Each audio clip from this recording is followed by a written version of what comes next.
Bem-vindos, blogueiras e blogueiros, jornalistas e jornalistas, youtubers e youtubas. Eu sou o Edson, do blog Ligado em Viagem. E eu sou a Lívia, do blog Malos Pra Que Te Quero. E você está ouvindo A Vida Secreta dos Blogs. O podcast que sabe o que vocês fizeram na rede social passada. Bem-vindos de volta ao nosso podcast quinzenal. Para quem ainda não segue a gente, já vou deixar o recado logo no início. Nós estamos em todos os agregadores de podcasts do Android e iOS e também no Deezer, Spotify e até no YouTube. De 15 em 15 dias, nós discutimos os mais importantes temas relacionados à criação e manutenção de blogs, incluindo aspectos técnicos, redes sociais, passado, presente e futuro. Assine para não perder nada e compartilhe com aquele seu amiguinho. Vai, gente, nunca te pedi nada. E sobre o que vamos falar hoje? É um tema que já teve muito spoiler em episódios anteriores, né, Lívia? Teve, mas não vamos chamar de spoiler. Digamos que a gente teve alguns easter eggs, né? Nosso tema de hoje é Pinterest. Lívia, será que você consegue resumir para quem ainda não conhece essa plataforma o que é Pinterest? Bem, é o lugar em que a gente pina e repina os pins, né, não? Você sabe o que é pinar em português de Portugal, né? Eu sei, mas eu acho que é censurado por esse horário. Então tá bom, vamos pra frente. Mas então, brincadeiras à parte, o Pinterest, resumidamente, é uma plataforma que permite compartilhamento de conteúdo e onde o destaque, o chamariz, vamos dizer assim, é a imagem. E essas imagens é o que nós chamamos de pins. Sendo assim, o fluxo normal ali é o seguinte: o produtor de conteúdo escolhe ou produz uma imagem para subir na plataforma. E essa imagem vai ser a grande divulgação de seu conteúdo ali.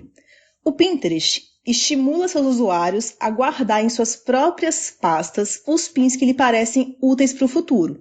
Isso que nós chamamos de repinar. E ao salvar cada conteúdo, o usuário está interagindo com ele, né? E isso gera sinais para o sistema que amplifica a distribuição destes pins.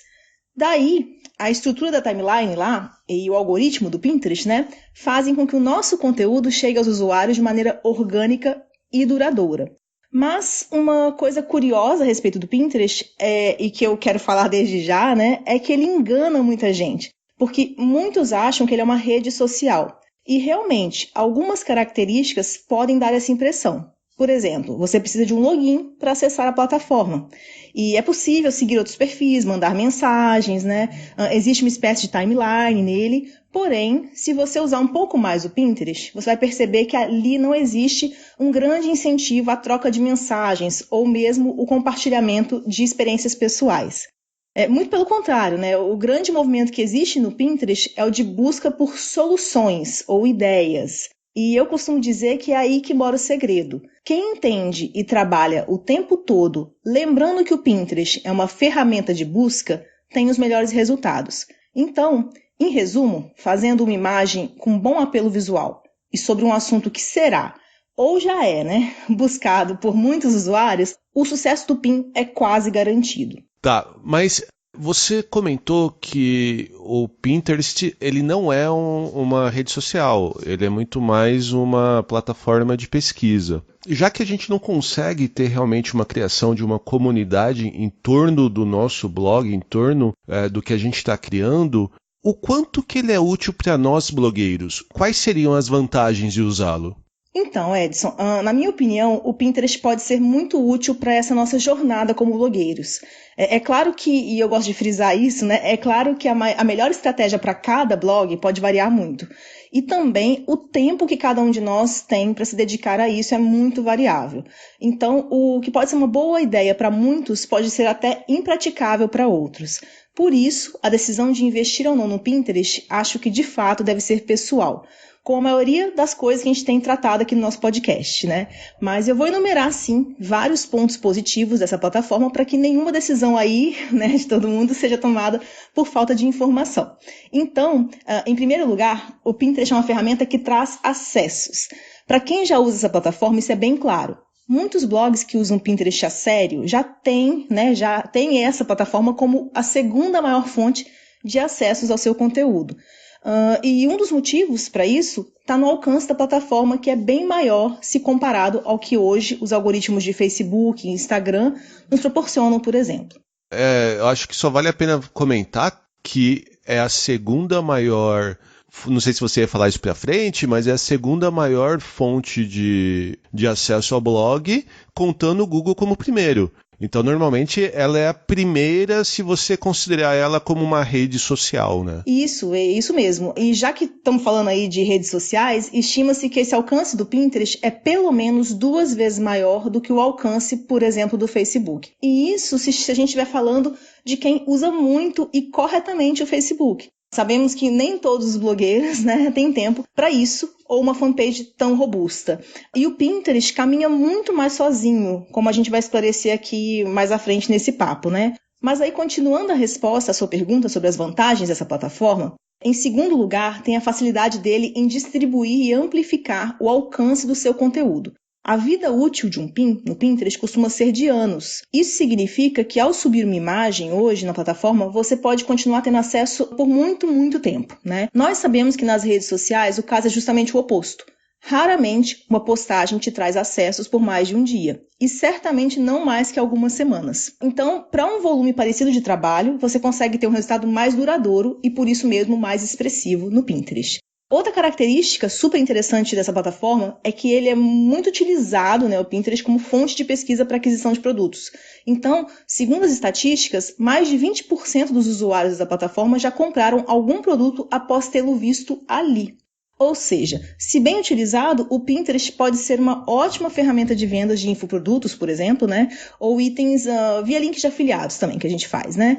E um último ponto bastante positivo do Pinterest é que ele é uma ótima forma de diversificar suas fontes de acesso. O que isso significa? Você fica um pouco menos refém do Google, por exemplo. Então, em épocas de mudanças grandes de algoritmo do Google, como tivemos recentemente aqui em junho, né, os sites que têm um bom percentual de acessos vindos do Pinterest vão sentir menos esse baque.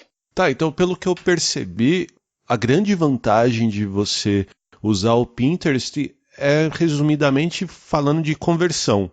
Seja conversão em clique no seu blog ou conversão de venda de um produto exposto na sua plataforma de venda, né? Isso. Ele é mais eficiente, vamos dizer assim, especialmente pensando no longo prazo. Com o mesmo volume, né, de trabalho ou de dedicação, ele te traz um resultado melhor e por bastante mais tempo. Ele não serve muito, ou o grande objetivo não é exposição, seja exposição de marcas ou mesmo de anúncios, né? Você consegue, com o tempo, alguma exposição da marca sim, mas é algo bem mais a longo prazo. Então, como o Pinterest não exibe com muito destaque o nome da marca ou de quem salvou cada conteúdo ali, cada pin, né? De imediato as pessoas são mais expostas ao conteúdo em si, aquela imagem. E essa imagem tem que comunicar bem e assim vai levar para um acesso ou conversão. Nesse processo, os usuários não vão mesmo necessariamente associar o conteúdo à sua marca. Mas, assim, de qualquer forma, como você já falou, tem uma boa conversão. Tá, legal. Então deixa eu aproveitar e fazer uma pergunta que nós mais vemos por aí sobre Pinterest, né? Como que eu consigo, então, essa visibilidade no Pinterest? Tem algum truque para aparecer mais e mais na plataforma? Olha, como a gente sofre muito aí na nossa vida de blogueiro com tantos algoritmos, né? Tantos buscadores, né? Quanto das redes sociais, eu costumo dizer que o Pinterest é muito democrático nesse sentido. Por exemplo, nos primeiros anos de um blog é super difícil conseguir vencer no Google, né? Pois o bendito algoritmo dele leva em consideração a autoridade do blog, volume de conteúdo, número de backlinks, né? Enfim, um monte de coisas que não são fáceis de construir em poucos meses. Já o Pinterest tem muito menos fatores envolvidos na curadoria do conteúdo exibido dele, né? E eles certamente não passam, né? Nenhum desses fatores passam por anos de existência da conta, por exemplo. Então, um pin bem feito voa longe, mesmo em contas com poucas semanas de criação. Então, já comecei a responder aí, né?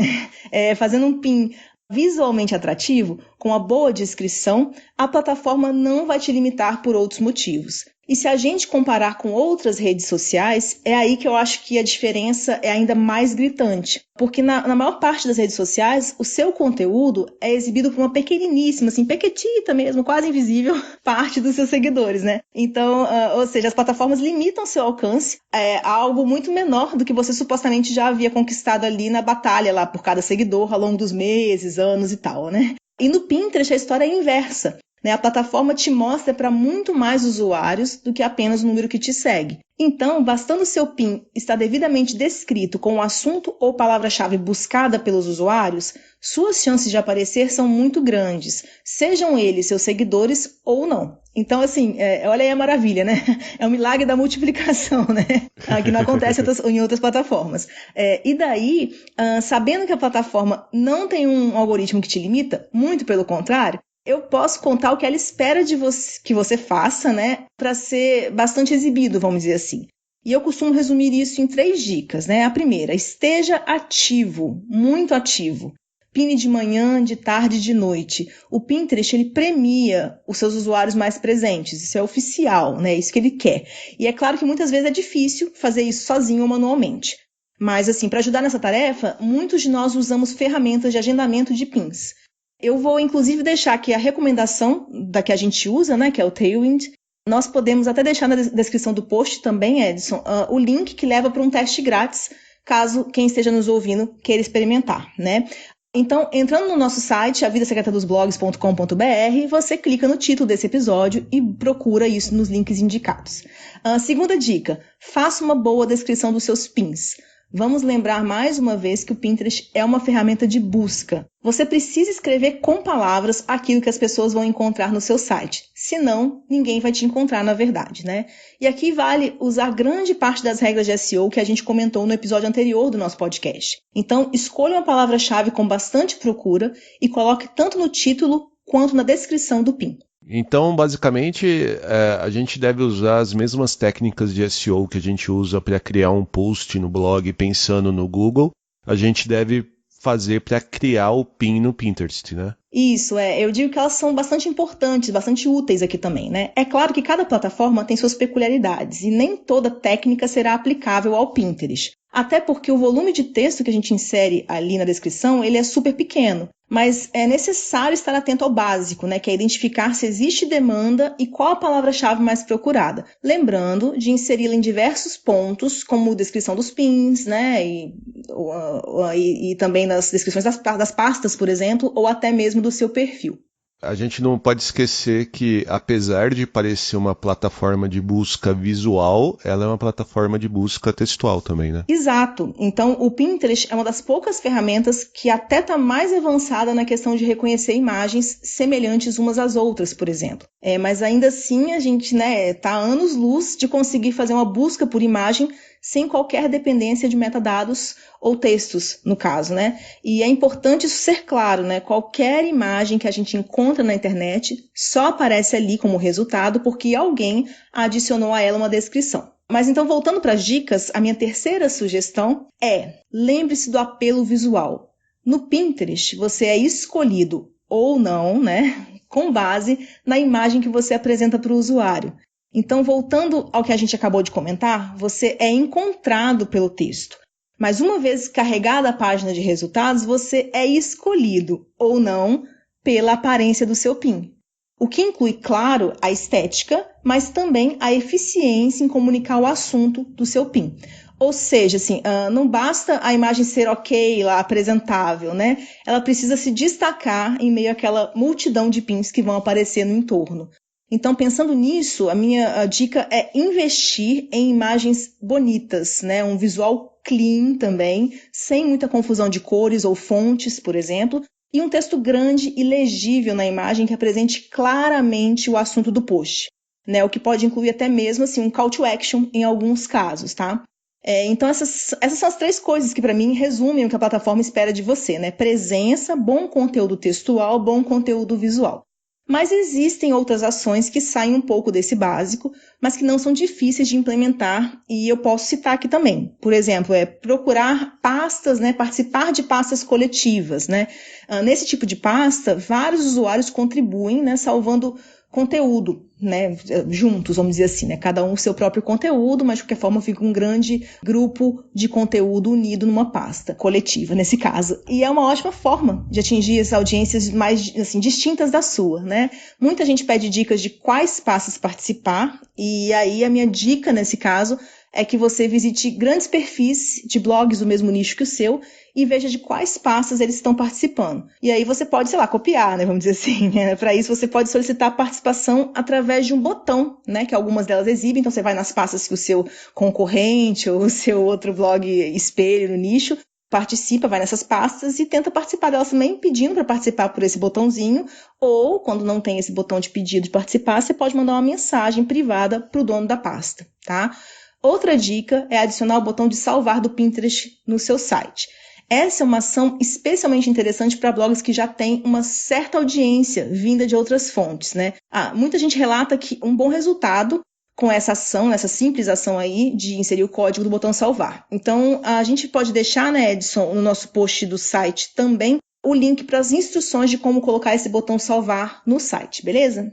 Tá bom, combinado. E aproveitando, você até agora bateu bastante nessa tecla de que o potencial do que você cria no Pinterest é ser acessado por qualquer pessoa que faz parte do Pinterest. Mas nós temos seguidores em nossos perfis. Como que a gente faz para conseguir mais seguidores? E ter mais seguidores faz diferença, apesar dessa característica do Pinterest? Essas perguntas são boas, mas eu vou responder invertido. Tá? Primeiro, eu quero dizer que, nesse caso, o número de seguidores é algo bem menos importante que nas redes sociais. Para quem tem uma conta business, né, o que é o caso da maioria dos blogueiros, vai ser, né, o Pinterest mostra hoje em dia o número de visualizações do perfil logo de cara ali. E esse número é sempre centenas ou milhares de vezes maior que o seu número de seguidores. Então acaba que isso divide um pouco a atenção ali de quem está visitando o seu perfil. Além disso, vale lembrar que a navegação do Pinterest é extremamente focada na busca, né? Vamos lembrar aí da busca. E também nas sugestões da timeline. Então, não é tão comum as pessoas acessarem o seu conteúdo necessariamente vindas do seu perfil ou entrarem no seu perfil de qualquer forma. E muito menos elas se preocupam com o seu número de seguidores, né? No Pinterest não é algo que é muito falado ou percebido. Assim, no que diz respeito também à distribuição do conteúdo, como a gente já falou, no algoritmo Pinterest, a influência do número de seguidores tem um peso bem pequenininho. É algo que você deve trabalhar, mas nunca colocar acima de outras prioridades, né? Mas, respondendo à primeira pergunta, que é como conseguir mais seguidores, eu considero que a melhor maneira de conseguir seguidores é estar ativo na plataforma, ou seja, seguir as dicas de atuação do Pinterest que a gente já recomendou até aqui, né? E os seguidores acabam vindo organicamente. Além disso, o Pinterest tem uma ferramenta de sugestão de perfis a seguir, que ele exibe para os usuários que estão navegando lá na plataforma. Então, quanto mais você cresce ali, mais ela te sugere para novos usuários. Então, esse é um ponto que eu acho que não merece seu estresse nesse caso, né? Mas é claro que a gente pode falar, assim, de uma outra ação que você pode implementar para dar um pequeno empurrão ali nessa caminhada, né? Por exemplo, divulgar o link do seu perfil Pinterest nas demais redes sociais ou na sua newsletter, colocar com algum destaque no seu site uma chamada convidando os visitantes a te seguirem no Pinterest. Que mais? Se você, por acaso, você é um blogueiro e você já possui, né, tá criando agora a sua conta ou já possui, e você ainda não participa da comunidade de influenciadores do Pinterest Brasil, essa é uma boa ideia, de solicitar a participação na comunidade de influenciadores e que é um ambiente, né, onde surgem, vez ou outra, oportunidades que te deixam em destaque na plataforma. A entrada na comunidade ela vai estar, é claro, né, sujeita à aprovação da equipe Pinterest. Nós vamos deixar o link no post desse episódio também, e aí quem for preencher essa solicitação lá de entrada, né, pode até dizer que foi Liv e Edson que te indicaram, tá? Lembrando que a existência desse tipo de comunidade ela está condicionada à estratégia do Pinterest em cada país. No momento da gravação desse episódio, a comunidade no Brasil está firme e forte, né? Acho que são essas minhas dicas. Você tem mais alguma dica de estratégia, alguma coisa que você usa para conseguir seguidores lá no Pinterest, Edson? Eu acho que uma coisa interessante do Pinterest também, e está relacionado com essa característica dele de não restringir o que você cria para só quem já te segue, é que como você acaba, toda vez que você cria um pin que acaba performando bem porque ele tem uma imagem boa e tem um texto bom, você acaba conseguindo mais seguidores, além de mais acessos. Então, eu acho que quando você falou na questão anterior da gente dar atenção ao SEO e atenção à imagem, não é só para conversão e clique. Eu acho que a gente acaba conseguindo organicamente também mais seguidores. E, Lívia, voltando para essa questão de criação de conteúdo. Você comentou que todo pin que é criado dentro do Pinterest, ele pode ser salvo tanto pelos usuários quanto por outros blogueiros também. E a gente mesmo tem que fazer isso. A gente, para construir o nosso perfil, além de pins que a gente cria nas nossas pastas, a gente também salva pins de terceiros. Existe uma proporção ideal entre isso? Entre número de pins criados pela gente e pins salvos de outros blogs? É arriscado pinar muita coisa de outro site ou blog? Isso impacta de alguma maneira no nossa visibilidade ou na nossa distribuição? No Pinterest, o conteúdo de terceiros ele é um aliado, muito mais que em outras plataformas. E para entender o porquê, basta lembrar algo que falamos assim lá no início, aquela informação lá real, oficial, né, do Pinterest, que para ter sucesso nessa plataforma, a gente precisa estar sempre muito ativo. Então, todos os dias, né, em vários horários, você tem que estar presente no Pinterest ou pinando, de qualquer forma, né? E é quase impossível para um blog pequeno ou médio se manter ativo o suficiente pinando apenas conteúdo próprio. E isso acontece tanto por conta do volume necessário para preencher todos esses horários de atividade, né, quanto por conta da variedade de temáticas que um perfil deve tentar abraçar. O que eu quero dizer com isso, né? Durante o ano existe uma grande oscilação dos temas mais buscados no Pinterest. Como trata-se aí de uma ferramenta de busca, né, nosso sucesso no Pinterest ele é totalmente vinculado à adequação às demandas dos usuários. Nas demais redes sociais, a gente insere as pautas, né? Mas no Pinterest, a gente responde às demandas e elas são sazonais. Por isso, é quase impossível um blog pequeno ou médio conseguir fornecer aos usuários todos os tipos de respostas e conteúdos demandados ao longo do ano. Nem todo blog tem texto sobre os diversos eventos do ano ou sobre todos os destinos mais procurados, por exemplo.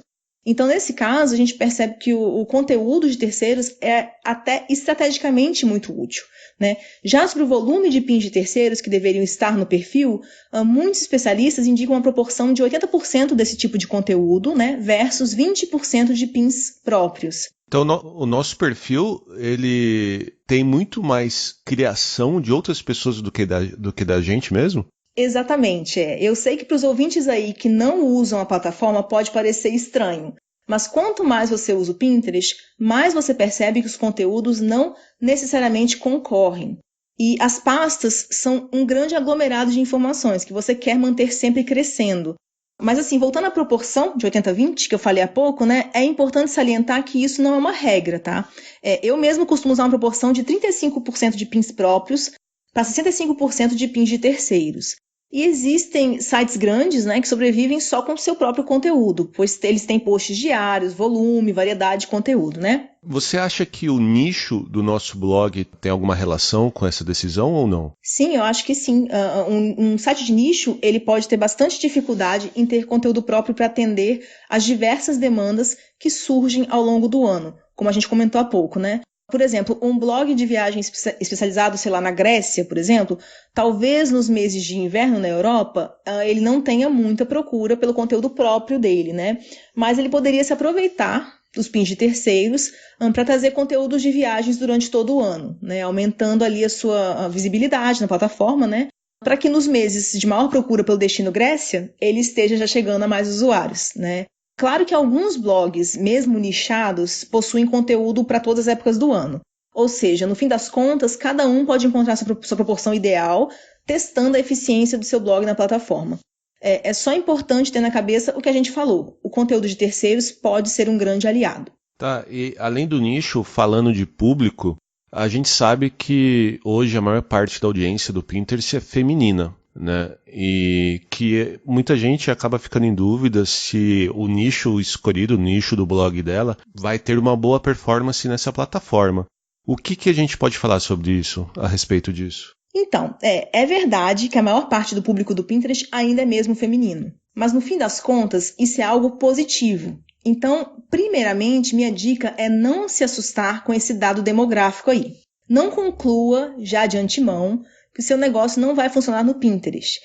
Primeiro, porque a audiência masculina na plataforma tem crescido, tá? E segundo, porque o público feminino tem muitas facetas que você pode usar a seu favor. Por exemplo, a gente tem que salientar a importância feminina na cadeia de consumo. As mulheres são maioria da população, são maioria do público de grande parte dos blogs e são maioria também nas decisões de compras da família. Então, até aqui, só se tem a ganhar com isso, né?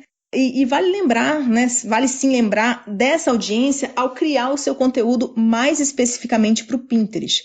Isso vale tanto para quais tipos de post priorizar na plataforma, quanto para o estilo de imagens, cores e tudo mais. Lembrando que não é porque mulher, né, tenha preferência por essa ou aquela cor, hein? É que mulheres, no geral, têm o quê? Bom gosto, tá? Então, eu incentivo que você crie um conteúdo de bom gosto para o Pinterest. E aí, enquanto nossos blogs, né, a gente dá um foco muito grande na informação e o texto, né, no Pinterest, a gente tem realmente que convencer pela estética. Fora que você pode começar a criar conteúdo para esse público a partir das tendências que você vê no Pinterest. Então, nessa plataforma, fazem muito sucesso temas como decoração, arquitetura, faça você mesmo, receitas, moda, maquiagem. Então, esse público potencial ali pode sim pautar temas para o seu blog. Isso é algo que eu faço bastante, né? Eu retroalimento, né?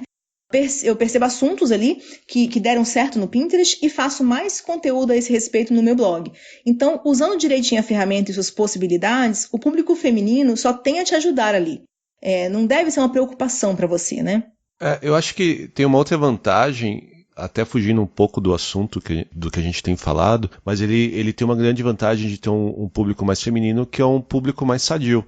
Você não tem aquela toxicidade que você tem, por exemplo, no Twitter, no Facebook, no YouTube, aqueles comentários mais que o público masculino acaba elevando com mais maldade, né? Então, hoje, por enquanto, o Pinterest, até por não ter tanto essa questão de comunidade, ele é de um uso mais sadio, principalmente para as mulheres, né?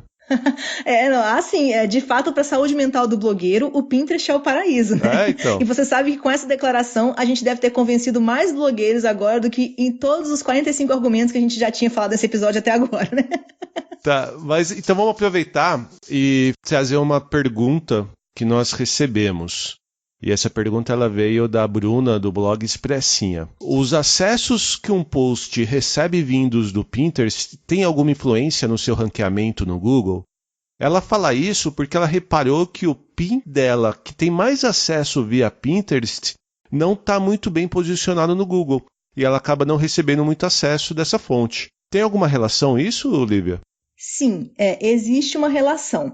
Mas ela é só um dos diversos fatores que podem influenciar no ranqueamento do Google, né? Então, explicando melhor, acredita-se sim que toda e qualquer fonte de acessos aos nossos posts podem impactar positivamente no ranqueamento. Eu disse acredita-se porque, como já falamos no nosso episódio anterior, grande parte do que nós fazemos em termos de SEO, mesmo sendo fruto de muitos testes e estudos, são suposições. Então, para quem não sabe bem do que eu estou falando, eu recomendo inclusive que ouça nosso episódio número 3 sobre SEO. Né? Mas voltando à pergunta da Bruna, como os acessos podem passar para o Google um sinal de que o post é bem lido e aceito, a gente considera isso mais um ponto positivo para o Pinterest. Porém, a gente precisa lembrar que são inúmeros os fatores que influenciam no ranqueamento do Google. E também do Pinterest, né? Por que não? E é por isso que a sua performance em uma plataforma pode ser tão diferente da outra. É fácil entender isso se a gente pensar, por exemplo, na concorrência, que é um fator super relevante para seu site estar mais no topo das pesquisas ou não. Todo mundo está no Google, né? Mas nem todo mundo está no Pinterest, que, como a gente já falou, exige um login, atuação frequente, imagens compartilháveis, etc, etc. E, além disso, no Pinterest tem um apelo visual. Então, uma imagem bem feita pode trazer vários cliques, mesmo se o texto no seu blog não for tão atraente, né? Já no Google, você consegue, com um bom SEO ou conteúdo nichado, né, ter textos bem posicionados, mesmo que eles não tenham nenhuma imagem, ou pelo menos nenhuma imagem boa, né? Então, nesse caso, a conclusão aqui é que o Pinterest pode te dar um empurrãozinho em um dos fatores de ranqueamento. Mas não espere milagres, né, e nem conte com performance parecida dos posts em ambas as plataformas. Então, se você tem um PIN que está levando bastante acesso ao seu post, mas seu post não está recebendo tanto acesso organicamente do Google, vale a pena revisar o post com uma visão SEO mais apurada? Resumindo, seria essa a resposta? Sim, a primeira ação que eu recomendaria seria essa revisão de SEO mesmo. Até porque qualquer texto do seu blog que não esteja performando bem no Google já é merecedor de uma revisão de SEO. Mas a gente não pode esquecer do que eu citei a respeito da concorrência. Então, às vezes, essa questão de disparidade de acessos entre Google e Pinterest não vai ter solução mesmo, tá? Muitas vezes o blog não tem chances no Google em certo tema por estar concorrendo com grandes sites. Por exemplo, assuntos como Disney, vendas de passagem, vendas de certos produtos, né, no geral. Em certos temas, né, é difícil mesmo, ou até impossível concorrer com os grandes players e também com os anúncios do topo do Google também. Mas essa concorrência normalmente não está no Pinterest. Então, os grandes portais de notícias, sites de vendas, ou mesmo a Wikipedia, né, são exemplos de concorrentes que não temos no Pinterest. Então, proporcionalmente, assim, nessa plataforma, o Pinterest, né, você consegue atingir um percentual bem maior dos usuários, mesmo que não tenha a mesma sorte no Google. Então, agora, para a gente finalizar e tentar resumir, na sua opinião, em quais ações os blogueiros deveriam se focar mais para ter um bom resultado no Pinterest? Eu acho que eu acabei falando tudo já. Mas assim, como você sugeriu, eu vou resumir minhas sugestões aqui nas 3 coisas mais importantes. Boa qualidade visual dos pins. Então, se necessário, leia mais, estude um pouco sobre combinação de elementos, cores, fontes, etc. Também focar na presença, né? Esteja ativo na plataforma. Essa é uma coisa que o Pinterest leva muito em conta e não esconde. É uma informação pública. Não tem por que você não levar isso a sério. E, por fim, eu diria networking, né? Vou resumir assim.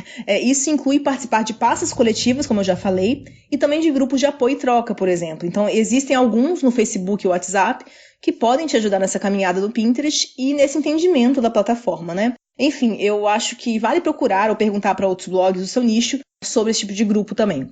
E acho que essas seriam minhas dicas finais.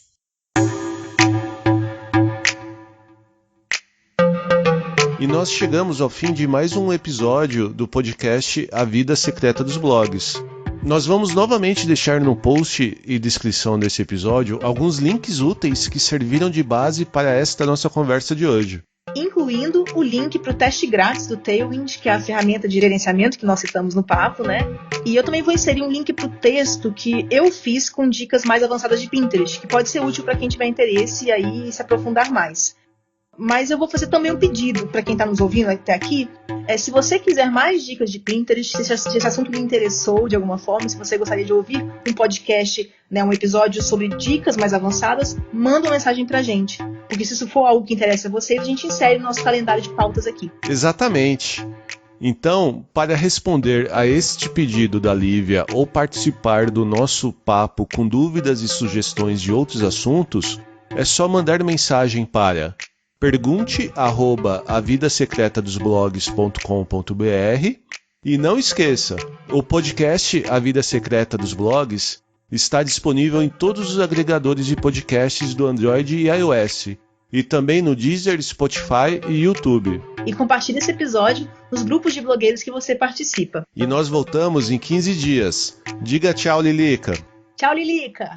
Um abraço e até a próxima, pessoal. Tchau.